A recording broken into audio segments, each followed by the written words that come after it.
Can you give the viewers just a short overview of the current situation regarding Kinder Morgan's proposed natural gas pipeline?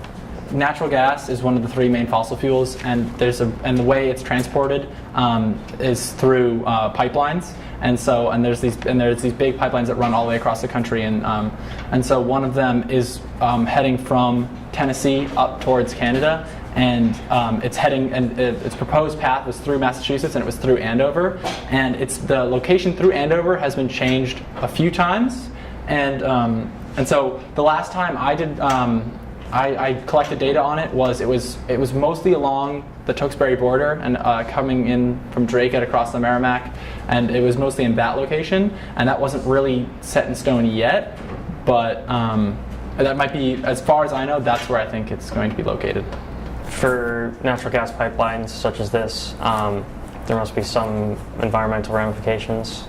Could you outline for us some of the potential threats to the environment should this proposal go through?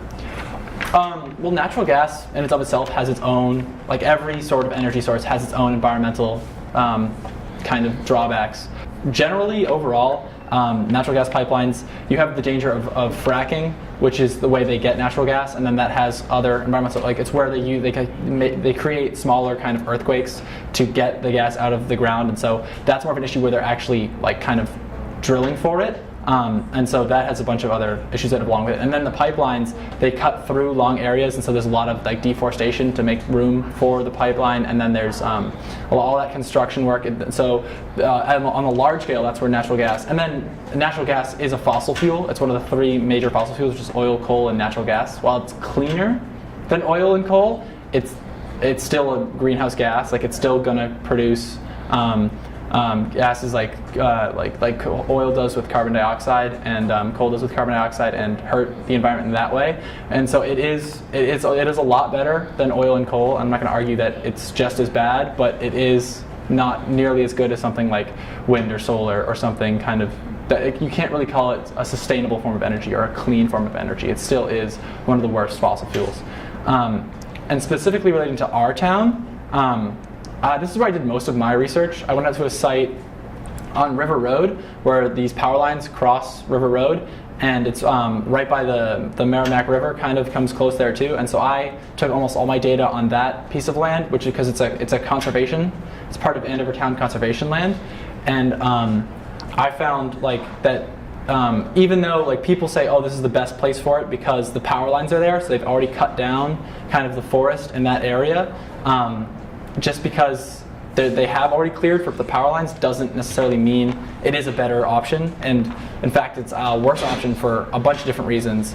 Like one is that the way they cleared it for the power lines is there's tall trees on one side, and then there's that kind of this low-lying area of just really kind of cut back small vegetation and almost field-like kind of. So, but you have the tall trees, you have a lot of like large birds of prey, which are like hawk, and there's actually been 2 eagle sightings within the past year, like bald eagle sightings in this location. So this is like their ideal hunting ground. Like the way they kind of survive is they nest in these tall trees next to it, and then they hunt for all the field mice and all the field animals that are an important part of their diet in the cleared area next to it. So just because you say, oh, there's no large trees in this area, doesn't mean that area is not important. Because to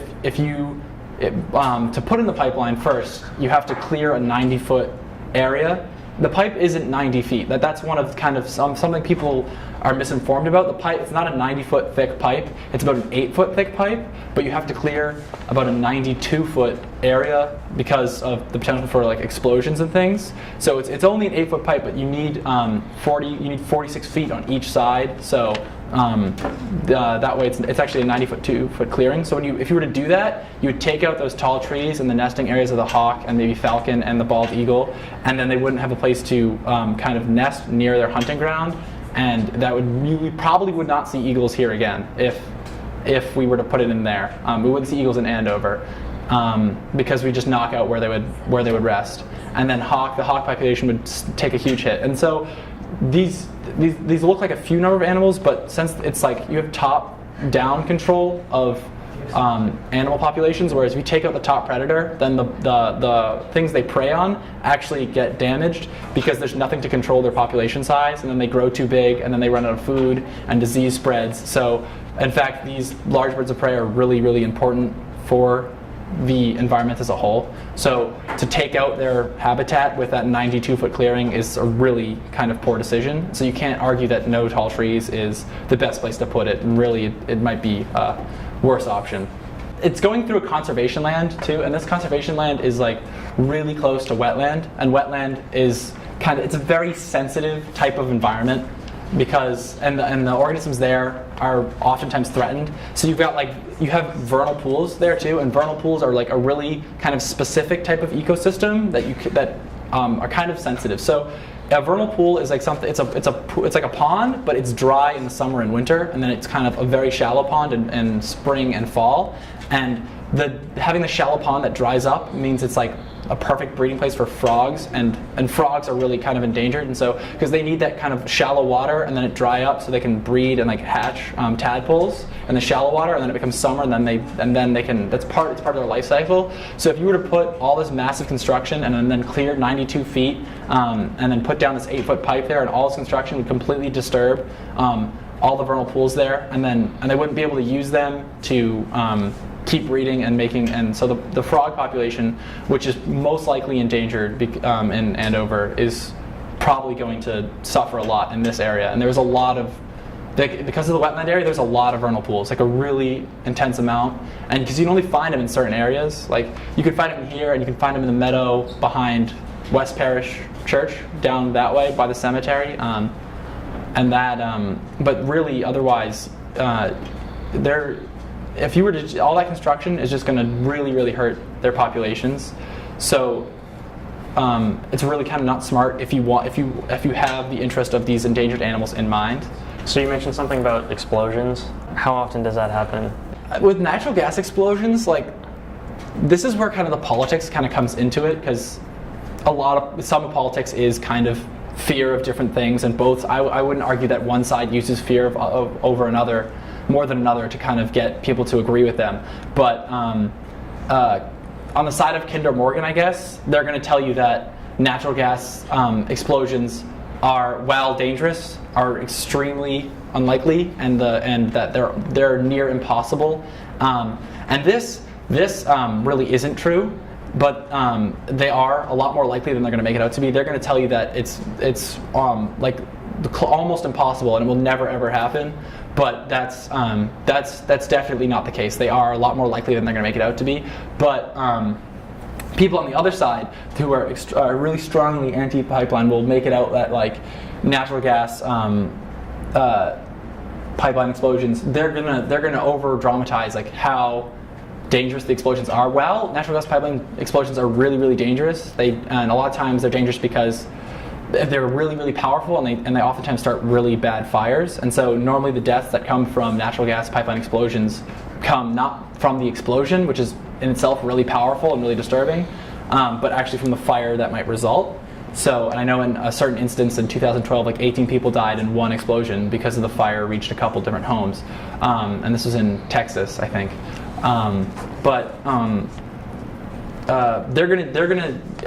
People who are pushing the whole no fracked gas en masse, that site, I mean, they're gonna push how dangerous it is and about how you're putting like your kids' lives at stake. And while this is true, it is a very, very slim chance, but it's a possibility. And so that's why they cleared 90 feet, because there's the 8-foot pipe and then there's the 90 feet near it, so that like that 90 feet kind of ensures that explosion won't reach anything else in there, and nothing will there'll be less to trigger it off. But explosions are really dangerous. One explosion hurled a 160-foot pipe section across like a block. So it threw 160 feet of 8-foot real thick pipe really far, like into a power plant or something, an electrical power plant. So it has the potential to have a really dangerous explosion.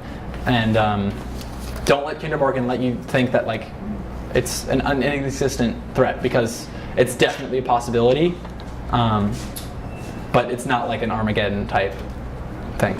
Kinder Morgan wants to send natural gas from Tennessee to Canada, what kind of economic benefits will that entail? Well, Kinder Morgan is like, if you think like ExxonMobil is like that, everybody knows ExxonMobil. It's like the biggest American oil company ever. Kinder Morgan is basically the ExxonMobil of natural gas. They're like huge, and they're like mega corporation, and they're going to do international trade. And so what's going to bring in huge profit for them is they're getting it from Tennessee, and I know they also pull from Philadelphia, and I think they're starting to pull from maybe Montana, but I could be wrong. But I know Philadelphia and Tennessee are big places where they're fracking and getting the natural gas. So if they're able to put this pipeline from Tennessee all the way to Canada, Canada has got the trade, the cargo ships that they want to get from Canada to Europe. So once they get the pipeline to bring it all the way up to Canada, they're going to use ports, and then they're going to get all this trade from Europe. And then once there, because Europe doesn't have a lot of opportunities for natural gas, so they're going to make a ton of money from this kind of import-export thing from Europe, but they have to get to Canada to do that. There is going to be smaller pipes coming off that one, but the main purpose of the pipeline isn't to bring natural gas to northern United States. It's to actually just get it all the way to Europe. So if they do make, if you see a Kinder Morgan commercial or something saying like you need, like, natural gas heats my home, and I'm so glad Kinder Morgan brought natural gas to me because now I can heat my home in a cleaner way for less money. There's a couple things wrong with that. One, natural gas isn't that much cleaner than oil or coal. It is, but not much. And then second, they're not bringing it to you, they're bringing it through you, and then you get to have a little bit of it if they choose for that to happen. But they're bringing it through you to get more money for themselves. I think they may have put in, because people got mad that it was just going to Canada, they may have put in one to go into Linfield, and we may be able to tap into that, but I'm not sure. But their ultimate goal really isn't to provide you with natural gas or you with more heat. It's just to get huge export profits by getting it all the way to Canada. So it's an enormous corporation neglecting environmental effects of their actions. What can we do as a community of students to help combat this situation? I can sit up here and talk all day long about why I've tried to stay kind of down the middle, but I do think the pipeline is a bad idea, and I am against it. I could talk all day about why it's a terrible thing and why we don't want it and don't need it and should be opposing this on every front. But that's all. I can do all that, and it means nothing if I can't provide really an alternative. So because somebody brought up a point to me while I was presenting this once that, well, what are people going to do? Like, keep using oil to heat their homes? Natural gas is a better alternative.